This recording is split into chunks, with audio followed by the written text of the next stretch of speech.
अगर गैर ज़ुबान इतनी आम है तो मसीह खुदावन ने क्यों कभी अपनी ज़िंदगी में गैर ज़ुबान नहीं बोली?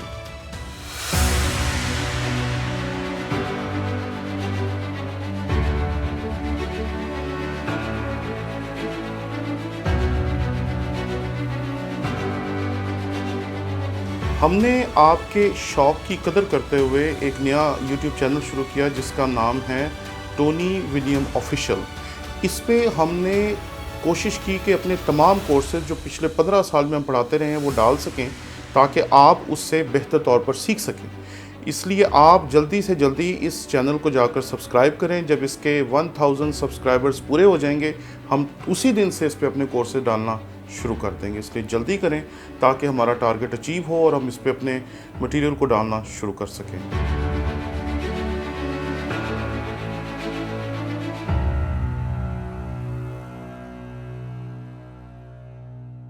मसीह यीशु के अज़ीम व जलील नाम में आपकी सलामती हो। मेरा नाम पादरी प्रोफेसर टोनी विलियम है। हमारे एक सब्सक्राइबर हैं गरीफन फलक साहब। उन्होंने कहा कि अगर गैर ज़ुबान इतनी आम है तो मसीह खुदावन ने क्यों कभी अपनी ज़िंदगी में गैर ज़ुबान नहीं बोली?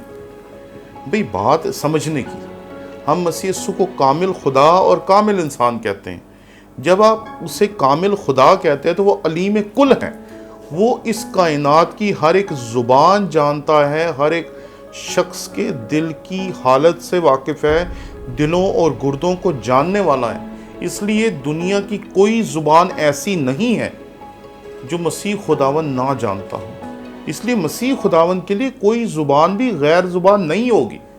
इसलिए उसे गैर ज़ुबान बोलने की कभी ज़रूरत ही पेश नहीं आई। वो उसी ज़ुबान में बात करता था जो लोगों की ज़रूरत होती थी और जो लोगों को समझ आती थी। इसलिए आप देखते हैं कि उसने किसी जगह पे आरामी लफ्ज़ बोले, किसी जगह पे यूनानी लफ्ज़ बोले, किसी जगह पे इब्रानी लफ्ज़ बोले। तो 4 ज़ुबानें जो वहाँ थी, मसीह खुदावंद ने उनके तमाम अल्फाज जो थे अपनी ज़िंदगी में इस्तेमाल किए।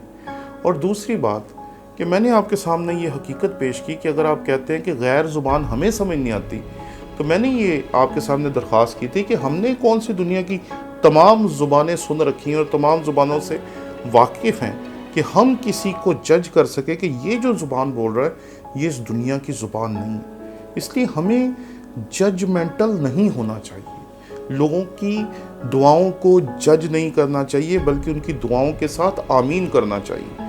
इसलिए जो कुछ कर रहा है हमें उसे खुदा के हवाले कर देना चाहिए और हमें सिर्फ अपने ताल्लुक़ को खुदावन के साथ गहरे तौर पर उस्तवार करने की कोशिश करनी चाहिए। अगर कोई गलत करेगा तो खुदा से सज़ा पाएगा।